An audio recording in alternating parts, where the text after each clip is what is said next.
The Oilers started 2-9-1, and yet here we are.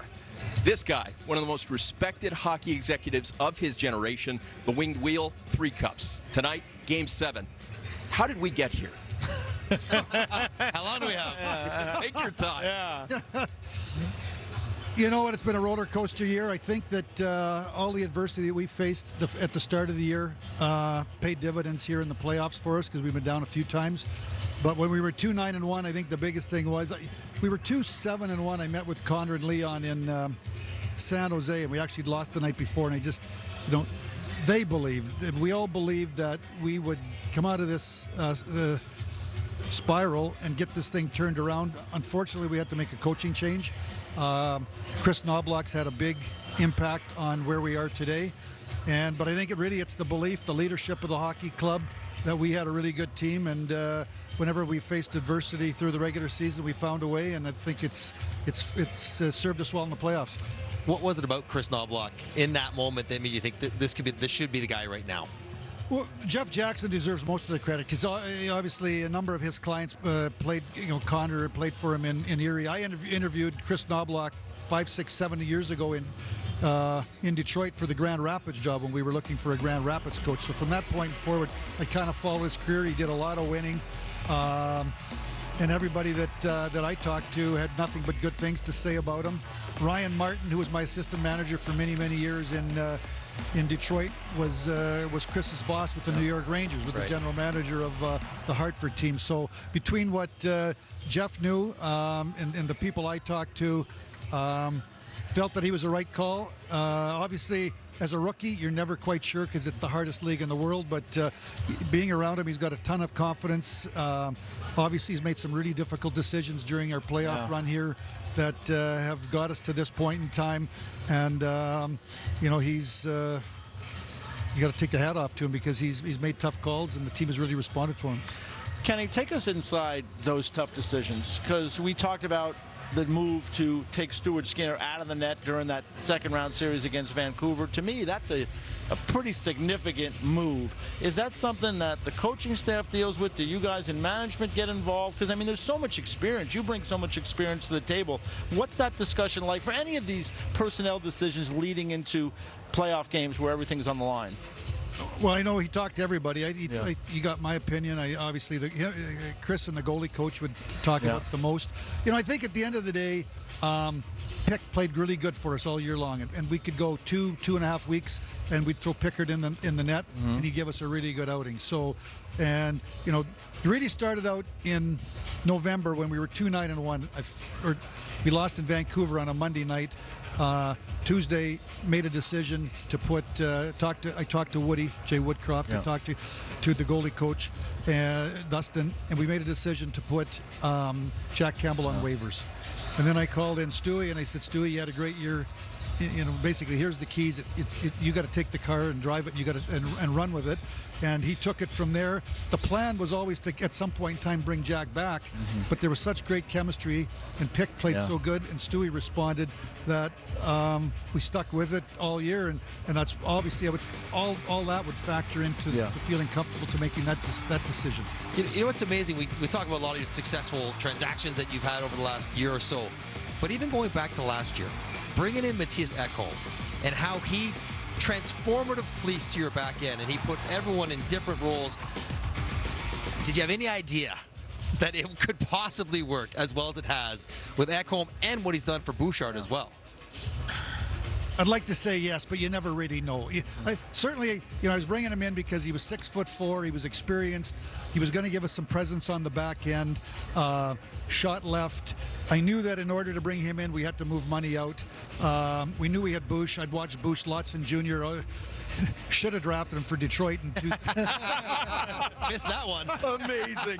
Oh, that's great. You ended up benefiting anyway. So I ended up with the same team. So I followed Bush for a long time. And so I knew that Barry was going out, Bouchard was going up.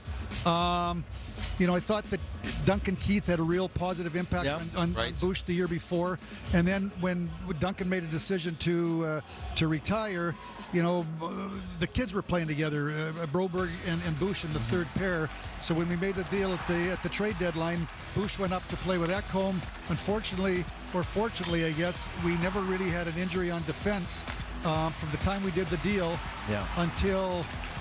So Broberg never got a chance to play. So Broberg was kind of the seventh defenseman. We started the year, we ended up putting him down. Actually, it turned out to be a great year for Broberg because he played 23, 24, 25 minutes a night in every key situation down in Bakersfield. So, you do something, you think it's going to work. Did I think it could work this well? No. I mean, Bouchard just took off right from the get-go from the trade, and Eki has been everything we had hoped would be. But I think, Ekholm's been everything we could hoped he could be, but his impact on other areas you don't really know. The leadership, part of the leadership, his impact on Bouchard. Yeah, Kenny, you've been doing this a long time. You make moves, you believe in them. That's why you make the moves. Sometimes they work out, sometimes for whatever reason they don't. You brought in Conor Brown this year. He was coming off an injury. It was a real struggle for him. And there was some talk, I know when I went up for the outdoor game, some people were saying maybe we shouldn't get to this 10-game window. It doesn't look like he's got it. He's got the bad knee. Maybe he's just not going to be right ever again. You guys stayed with him. Wow, what an impact he's had. Well, first off, we felt it was going to take 15 to 20 games for him to get going. Coming off that, it's a year, but it's really longer than a year. And I think it probably took even longer than we had thought. But, he's back to being the player. Obviously, Connor McDavid and Brown played together in junior. I had a really good relationship with Jeff Jackson. Again, I've talked to him a lot over the last 4 years prior to him coming here, because he was obviously Connor's agent. What's going on with the team, lead up to the trade deadline, and I've always tried with the leadership group and the agents for the top players, to know what they're thinking when you make decisions. But obviously Brownie's been a big reason why we're here. He's penalty killing. Brownie and Janmark, and now you put Henrique in there, kind of gives us a line that the coaching staff feels good against anybody. Kenny, I'm curious, you have great perspective. You're watching Connor McDavid do what he's doing in this playoff. You've seen Datsuk, you've seen Zetterberg, you've seen some of the all-time greats in these big moments. Where do your thoughts go when you're watching Connor do what he's doing this spring? Oh, he's the best I've ever seen.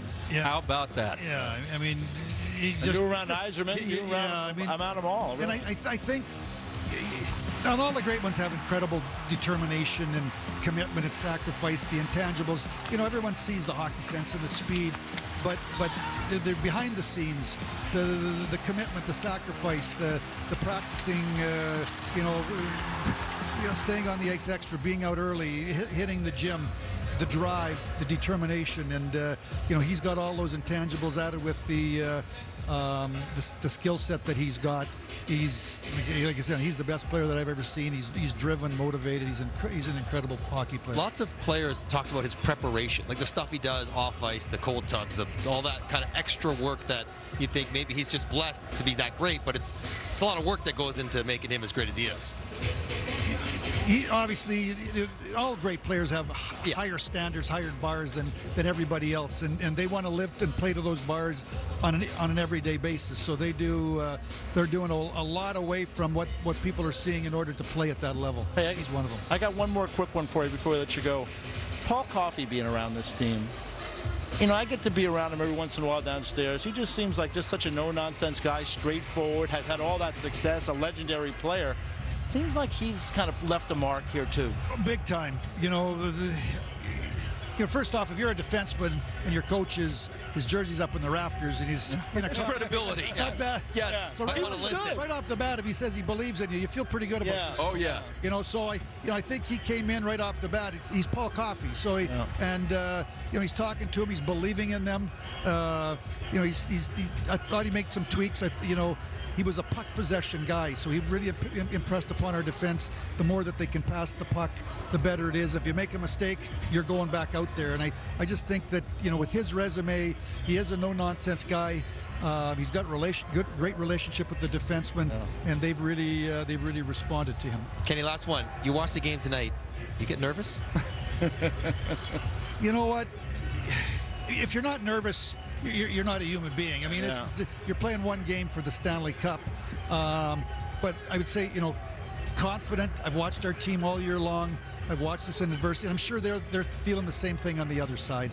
So you're excited, you're nervous, you're anxious, but ultimately you're confident. You believe if you go out there and you play your best game, that you're going to get the result. But great night for hockey tonight. I'm sure we're going to get lots of people watching Canada, the United States, and it's been an incredible series.